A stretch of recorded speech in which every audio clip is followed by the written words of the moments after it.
From New York, the world's most famous detective, Sherlock Holmes.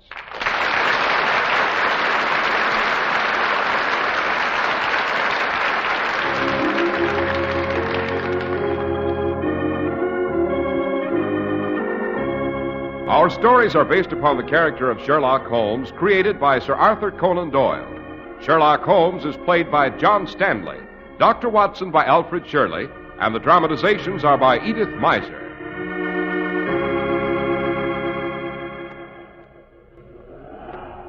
Well, here we are once again, about to lift the knocker of Dr. Watson's familiar front door. Whew, it's covered with icicles. Come in, Mr. Harris. Come in before you congeal. Evening, Dr. Watson. What a night, a real January sleet storm. You must be chilled to the bone. On the contrary, I'm as snug as a bug in a rug. And as fashionable as Beau Brummel himself. But come along, take it off now. You're as bad as my youngest godchild. Give him a new toy or hat or shoes, and he has to take him to bed with him. You don't sleep in your Clippercrafts, I hope, Mr. Harris? No, as a matter of fact, I don't go quite that far, Doctor. But what Sherlock Holmes coup d'essai are we have tonight? Coup d'essai, dear me, we are elegant tonight, Mr. Harris. As a matter of fact, that is a rather apt description of tonight's adventure. It concerns a coup or stroke of chance with a certain lucky shilling. Holmes was not in the ordinary sense of the word a gambling man, although the chances he took were sometimes too long for comfort. Consequently, you can imagine my surprise when he suggested we take on two of the crack whist players of the Bagatelle Club at stakes that were considerably over our heads. Yes, actually the stakes we were playing for were a young man's honor, possibly his life.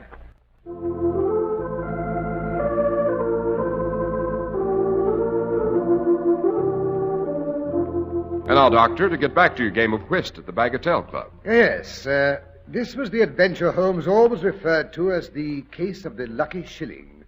As a matter of accuracy, it was more than sheer luck that enabled Holmes to win with that particular coin. But to begin at the beginning, it was a lazy spring morning in the late 90s. I emerged from my bedroom with a well-developed case of spring fever. Which Holmes jolted you out of. He did indeed. Before I had time to down my morning coffee, he bustled me into a hansom cab, my revolver in my pocket, and the scent of adventure in my nostrils. Holmes was cold and stern and silent, his brows knit in thought and his thin lips drawn into a sardonic smile. A sure sign that we were on the prowl in the dark jungle of criminal London.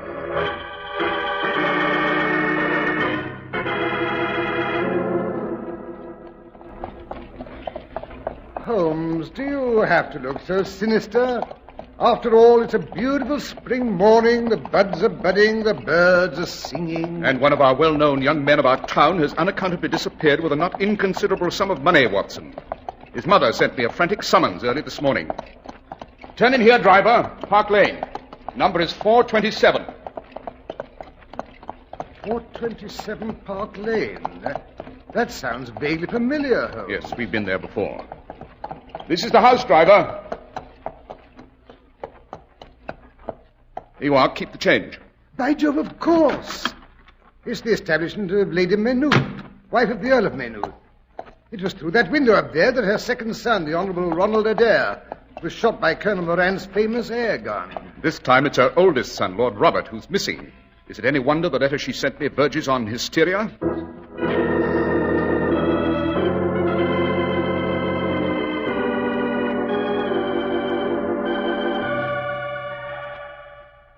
But you don't understand, Mr. Holmes. Robert is a most devoted son. He'd never leave me in my condition without some sort of explanation. Your condition, Lady Maynooth? As you know, Mr. Holmes, I left my husband, who is governor of one of the Australian colonies, the year before last, to return home to England for an operation for cataract of the right eye. My second son and my daughter accompanied me. That operation, I believe, was a complete success. It was, Mr. Holmes. But my son's tragic death, and the knowledge that my left eye was also affected and in due time would have to be operated on, left me in a horrible state of nervous depression. Understandable, Holmes? Yes, quite. So, as the time for my second operation approached, my husband insisted that our oldest son, Robert, should be here with me. How long has he been in London, Lady Maynooth? Less than a week. Hardly time for him to get into any scrape with the usual bad company. Oh, it couldn't be anything of that sort, Dr. Watson. Robert is too shy and, well, perhaps fastidious is the word. He much preferred to spend an afternoon in the British Museum or the National Gallery than galloping up and down Rotten Row or winking at pretty nursemaids in Kensington Gardens. Pity. A certain amount of kicking up of the heels in the young Lady Maynooth is healthy. It prepares them for life. They learn what to beware of later on. Mr. Holmes, you terrify me. You don't suppose Robert has fallen into the clutches of one of those theatrical hussies at the Gaiety who are always marrying young men with titles? Now, calm yourself, Lady Maynooth. Granted your son will inherit a title, I hardly think enough coin of the realm goes along with it to interest one of the Gaiety girls. Am I right? Unfortunately, yes. That's why I'm so particularly worried about Robert. He's never had the handling of a large sum of money before. Before what? Before yesterday. I feel I must have no secrets from you, Mr. Holmes, if you're to find Robert. I need money. Desperately. My second operation for cataract is to be performed by the famous eye surgeon, Sir Lionel Tupper. Oh, brilliant ophthalmologist. Best in the field. Don't interrupt, Watson. He is brilliant, Dr. Watson, but also frightfully expensive. His fee for my last operation was 500 guineas. Why, it's outrageous. But he's worth it. Every penny. Well, to make a long story short, I had no cash in hand. No possible way of raising any in the immediate future. So I gave Robert my pearls to pawn. It was yesterday afternoon. That was the last any of us saw of him. Pardon the question, Lady Maynooth. They were valuable pearls? Oh, yes, Mr. Holmes. They were worth many times the 500 guineas I hoped to raise on them. I see. But, pardon me, I see Parker, the butler, is motioning me from the front hall. I think he has something to tell me. Another case of a scion of the upper classes gone wrong, eh, Holmes? Not necessarily, Watson, but quiet, she's coming back. Oh, Mr. Holmes, I'm so relieved. Parker tells me that Robert has just come in the back way and gone up to his room. Oh. I'm so sorry to have brought you out on a wild goose chase, but you can see there's no further need for you. On the contrary, Lady Maynooth, unless I'm very much mistaken, this is the moment when there's the greatest need for me. Which is your son's room? First door left at the top of the stairs. Come along, Watson, up we go. What's wrong, Holmes? What do you think is up? I may be wrong, but... No, the door's locked. You hear that, Holmes? Yes, Watson, it's not the first time we've heard that devil's tattoo. In heaven's name, what is it? The sound of heels beating against a closet door, Lady Maynooth. Your son has hanged Oh, himself. confound the explanations, Holmes. Help me break down the door.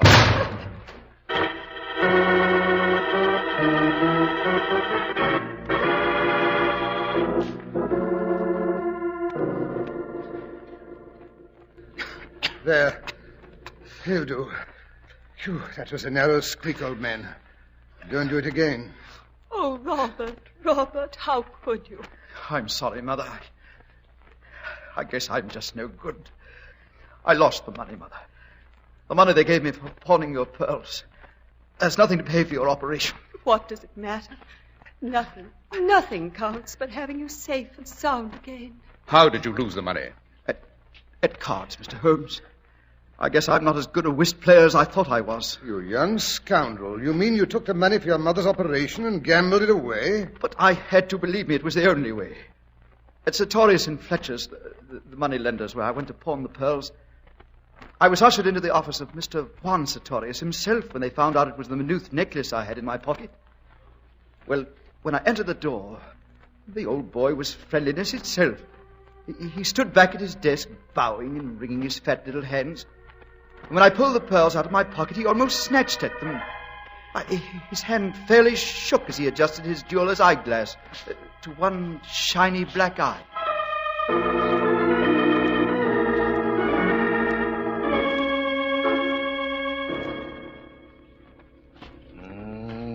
Beautiful. But yes, they are beautiful, and so perfectly matched.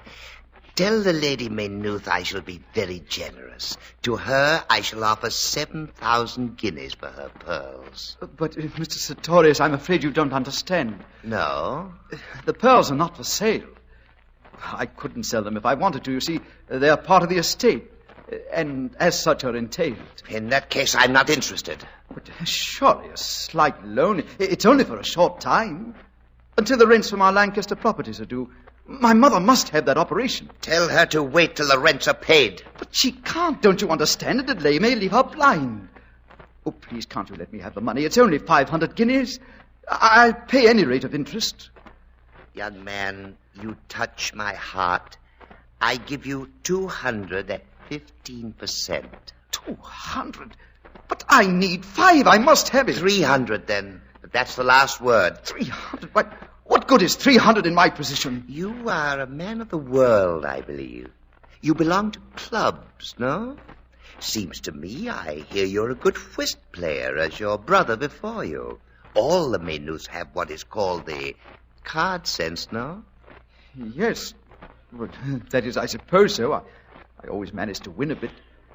But I never played for high stakes. Why not, you idiot? A young man with a 300 guinea nest egg who understands cards can do very well for himself, no?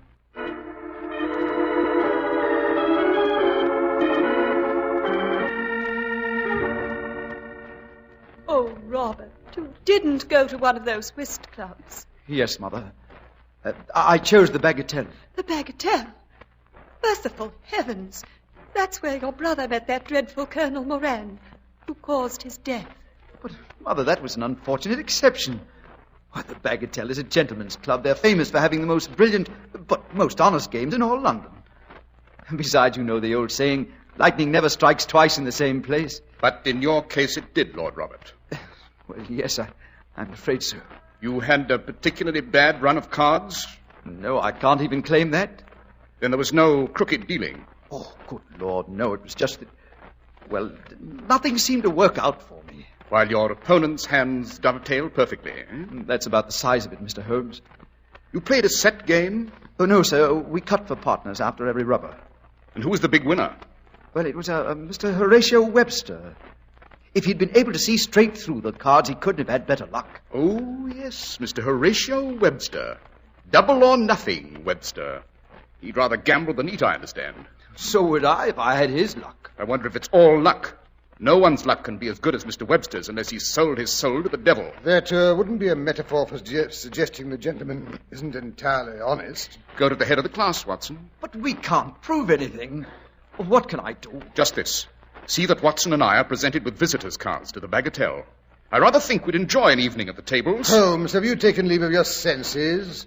You haven't played whist for over a year. Even so, my dear Watson, I fancy I may be able to teach Mr. Double or Nothing Webster a trick or two.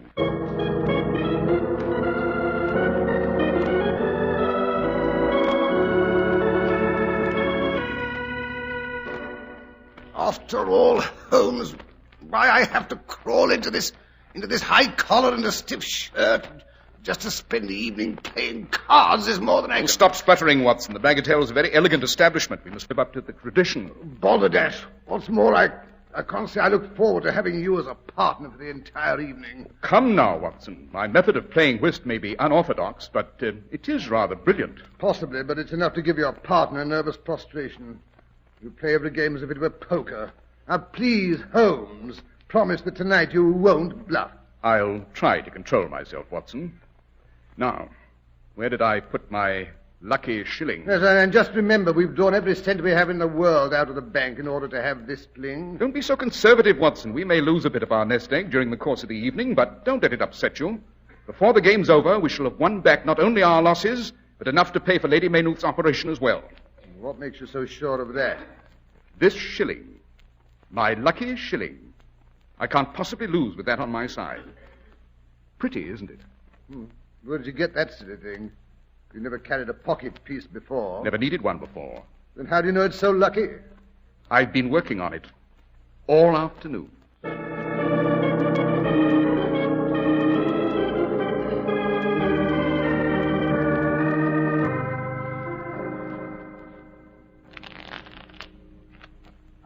A gin and tonic for Dr. Watson, Pomfret, a scotch and soda for Lord Beavers, and another for me, and a brandy for Mr. Holmes. Double brandy, Pomfret.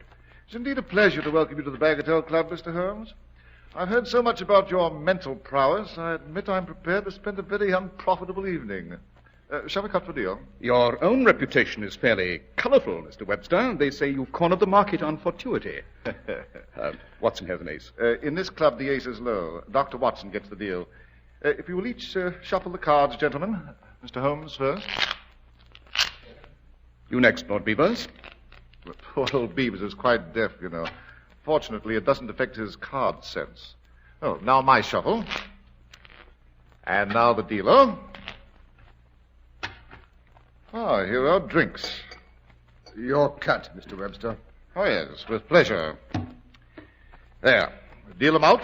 May the best team win. Shall we play a set game, gentlemen, or shall we cut or rotate after every rubber? Oh, by all means, let's stay where we are. I'm not the athletic type myself. I loathe a lot of bobbing about. Too much like playing musical chairs. Spades are trumps. Lead, please.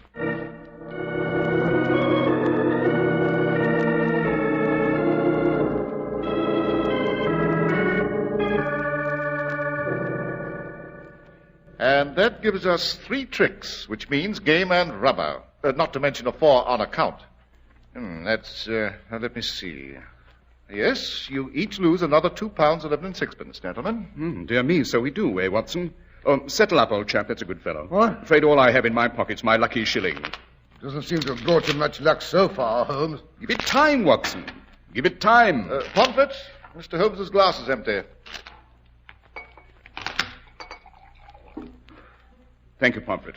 Cut, please, Mr. Holmes. Thank you. I hope you don't mind the way old Pomfret hangs around the table. He's been a waiter here for 40 years. The game still fascinates him. Yes, so it seems. Ever try a hand at it himself? Good Lord, no. He doesn't know one card from another. Clubs are trump this time, gentlemen.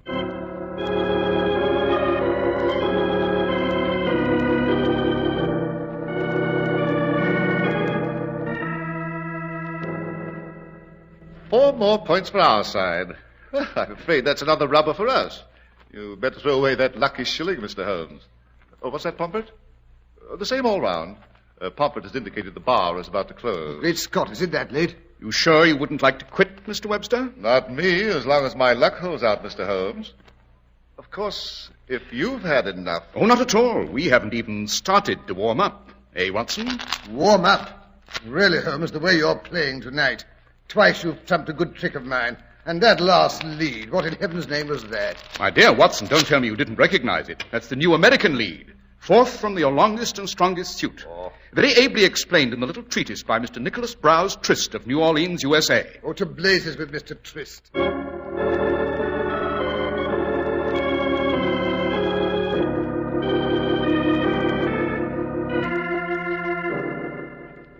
That gives us another game in rubber. It's getting to be positively monotonous, eh, Watson?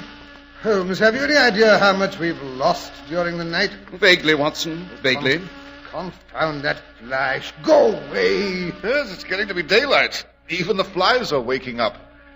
Sure you don't want to call it quits? Just one more rubber. One more loss and we'll be cleaned out, Holmes. Oh, very well, Watson. Before that happens, I'll make you a little side bet. Put a shilling on the table in your corner. Now, I'll put my lucky shilling here in mine. I'll bet you a guinea that fly lights on my shilling before he does on yours.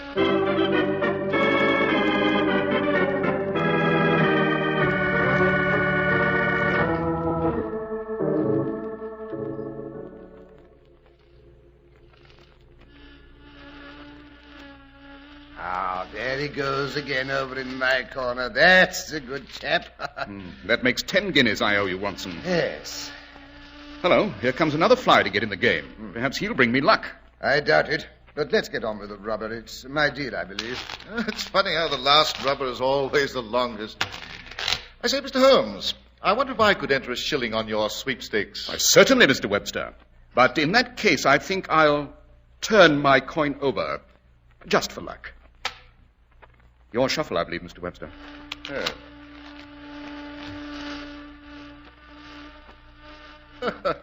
Coy little beggar, that fly. Nearly had him on my coin that time. No, by Jove, he's lit on yours, Mr. Holmes. Perhaps my luck has changed, at last. Here's 5 guineas says it hasn't. Fair enough. I'm out. That's too steep for me. Cut, Mr. Webster. Thank you.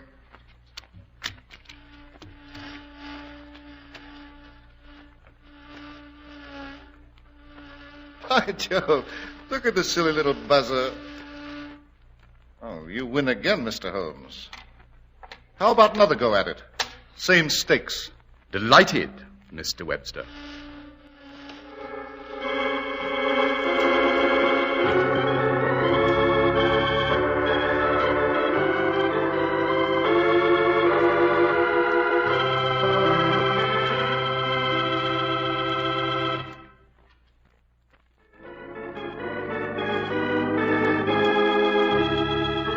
Now let's return to the Bagatelle Club, where Holmes is trying to lure a fly with his lucky shilling.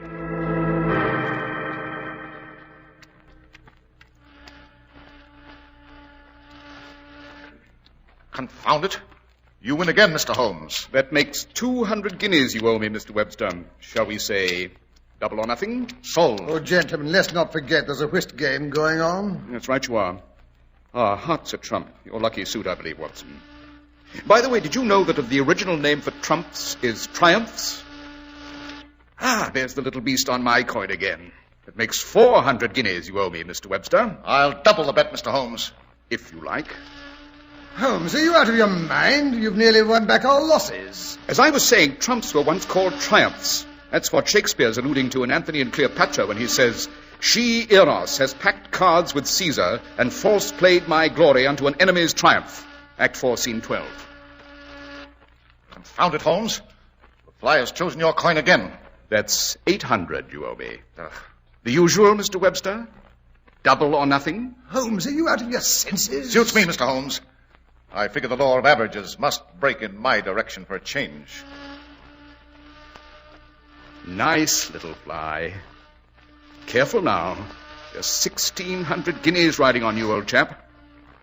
Careful, Watson, don't provoke. Oh, confound it, Holmes. How can I keep my mind on the game with a 1,600 guinea bet on the table? Just follow suit, Watson, just follow suit. Oh, confound it. Will that fly never light? Patience, Mr. Webster, patience. The history of the game called whist is rather colourful, you know. The earliest form was called ruff and honours. Holmes, did anyone ever tell you the word whist means hush or shut up? Pray do so. Sorry, Watson. Confound it, Holmes. The fly has chosen your shilling. And I take the final trick, which makes game and rubber. The evening is finished, gentlemen. One moment, Mr. Holmes. Before I settle up, I'd like one look at that shilling of yours. With pleasure, Mr. Webster. Careful of your fingers, though. It's slightly sticky. Sticky, by the Lord Harry. And sweet to the taste. I've been robbed. Holmes, you're a cheat and a thief. I refuse to pay my losses. Very Welsh on your debts, eh? I wouldn't advise it, you know. Really, I wouldn't. Or I shall be forced to report to the governors of this club that the Webster luck at cards is largely due to old Pomfret, the waiter. He stands behind your opponent's chair with his silver serving tray, angled in such a way that from where you sit, it mirrors every card in your opponent's hand.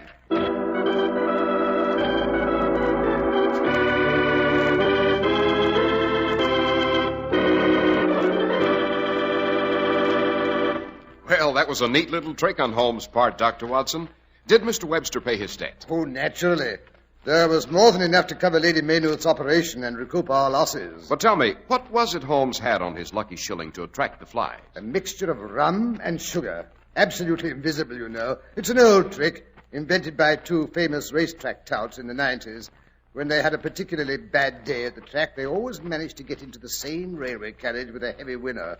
Needless to say, by the time they'd reached London, the winner generally had empty pockets.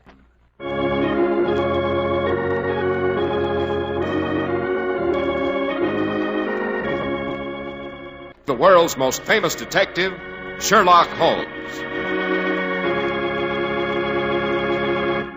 Sherlock Holmes is produced and directed by Basil Lochran, with special music by Albert Berman.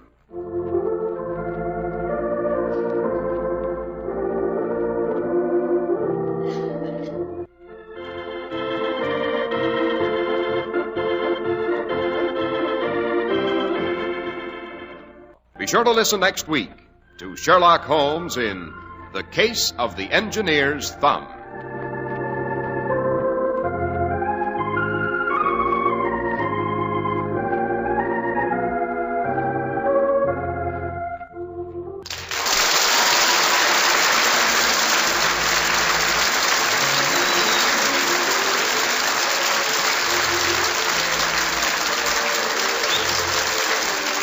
Cy Harris speaking. This is the world's largest network serving more than 450 radio stations in the Mutual Broadcasting System.